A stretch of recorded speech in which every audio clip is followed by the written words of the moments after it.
मैं ऑफिस से घर आया तो मेरी बीवी किचन में मेरे लिए खाना बना रही थी और मुझे आवाज़ लगा के बोली कि आप हाथ धोएं, खाना तैयार है। मैं जब मेज़ के पास आया तो देखा वहाँ पर मेरी पसंद के तमाम खाने थे और मेरी बीवी भी पहले से मुख्तलिफ लग रही थी। वो मेरे सामने वाली कुर्सी पर बैठ गई और खाना खाने लगी। मैं भी खाना खाने लगा, लेकिन मेरे दिल में जो बात चल रही थी मैं उससे बेचैन था और वो मेरी बेचैनी समझ पा रही थी। उसने मुझसे पूछा कि आप मुझसे कुछ कहना चाहते हैं, तो मैंने भी हाँ में सर हिला दिया। उसने कहा क्या बात है? मैंने हिचकिचाते हुए बहुत हल्की आवाज़ में कहा कि मैं तुम्हें तलाक देने वाला हूँ। यह सुनकर तो जैसे वो सकते में चली गई। एकदम बोली कि क्या वजह है? मेरे से कोई गलती हुई है?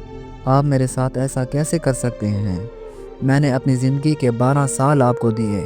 हमारे बेटे का क्या होगा? ये सारी बातें उसने एक सांस में बोल दी और मैं खामोशी से अपने कमरे में चला गया। सुबह उठा तो देखा मेरी बीवी मामूल की तरह मेरे लिए नाश्ता तैयार कर रही है। मुझे बहुत हैरानगी हुई कि रात को मैंने उसको इतनी बड़ी बात कही, ये फिर भी नॉर्मल है।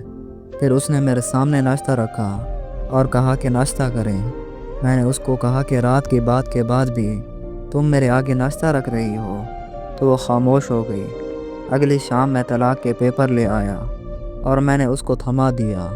जब उसने पेपर्स को देखा तो मैंने अपनी गाड़ी फैक्ट्री में से 20% उसके नाम करने का फ़ैसला किया। यह खामोश हो के अपने कमरे में चली गई। रात को मैं अपनी स्टडी में बैठा कुछ पढ़ रहा था तो देखा मेरी बीवी मेरे पास आई। उसने कहा कि मुझे आपसे एक ज़रूरी बात करनी है। मैं खामोश हो गया। मैंने कहा हाँ बोलो। तो उसने बड़ी अजीब सी बात कही। उसने कहा कि हमारी शादी को 1 महीना और दे। मैं उसकी बात समझ नहीं पा रहा था। फिर वो बोले कि मैं चाहती हूँ कि आप इस शादी को 1 महीना और निभाएं, क्योंकि हमारे बेटे के अगले माह इम्तिहानात हैं और वो नहीं चाहती कि इन सारी बातों का असर उस पर पड़े। मैं अपने बेटे का नाम सुनकर खामोश हो गया। उसने कहा मुझे गाड़ी, बंगला, जायदाद कुछ नहीं चाहिए, बल्कि मेरी एक और शर्त है, और वो ये कि आप मेरे हाथों से 1 महीने तक खाना खाएंगे। मैं अपने हाथों से निवाले बनाकर आपको खिलाऊंगी, जैसे शादी के शुरू में खिलाती थी।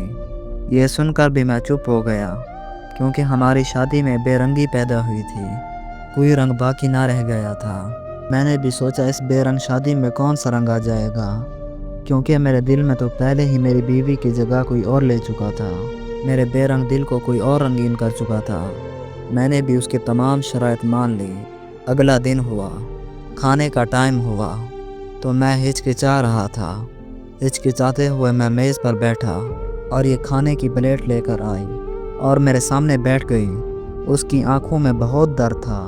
उसने अपने हाथों से निवाला बना के मेरी तरफ किया और मैंने हिचकिचाते हुए अपना मुंह खोला, और साथ ही मुझे शादी का पहला दिन याद आ गया, जब हम हंसते मुस्कराते हुए इसी तरह खाना खाया करते थे। पहले दिन बहुत हिचकिचाहट में गुजरा। इसी तरह जब अगला दिन आया तो ये हिचकिचाहट ज़रा कम थी और मेरे मुंह में निवाला बना के डालती और मैं उसके चेहरे की गहरी छाइयों को देखता और उसके बालों पे पड़ी सफ़ेद चांदी को देखता, जो उसने मेरे साथ अपने 12 साल बिताने के बाद पाई। उसने अपनी ज़िंदगी का कीमती वक्त और जज्बात मुझ पर ज़ाय किए। ये सोचकर मैं बहुत दुखी हुआ, क्योंकि मैं भी दिल के हाथों मजबूर था। मैं क्या कर सकता था? हमारा बेटा हमें इस तरह देखकर बहुत खुश होता। मम्मा ने पापा को खाना खिलाया और उसको खुश देखकर मैं खुश होता। दिन गुजरते गए, इसी तरह हम एक दूसरे के करीब आते गए। वो मुझे दिन ब दिन और खूबसूरत लगने लगी। दिन ब दिन उसके हाथ के खाने का जायका मुझे और पसंद आने लगा और रोज़ बन ठन कर तैयार होती और मेरे सामने बैठ जाती, और यही चीज़ें शायद उसके अंदर कहीं खो सी गई थी। उसने भी शायद ख़ुद के लिए जीना शुरू कर दिया था। फिर महीने का आखिरी दिन आया। मेरे दिल की धड़कनें बहुत तेज़ हुईं। मैं रोज़ की तरह खाने की मेज़ पर बैठा, बट मेरे दिल में एक उदासी थी। जब मेरी बीवी मुझे खाना खिलाने आई तो उसके चेहरे पर भी एक उदासी थी। अपने दिल के दर्द को मैं महसूस कर पा रहा था। बस मैंने अपनी बीवी को इस चीज़ का इल्म ना होने दिया। खाना खाकर मैं रोज़ की तरह अपने कमरे में चला गया। सुबह उठा और घर से उसे मिले बगैर निकल गया। उस महबूबा के घर गया اس کے گھر کی بیل دی اور وہ بڑی خوشی سے باہر آئی اور کہنے لگی کہ ہاں ہو گیا مہینہ پورا۔ تمہاری بیوی کو کیا پتا کہ اس کو تو طلاق ہونی ہی ہونی ہے، آج نہیں تو کل۔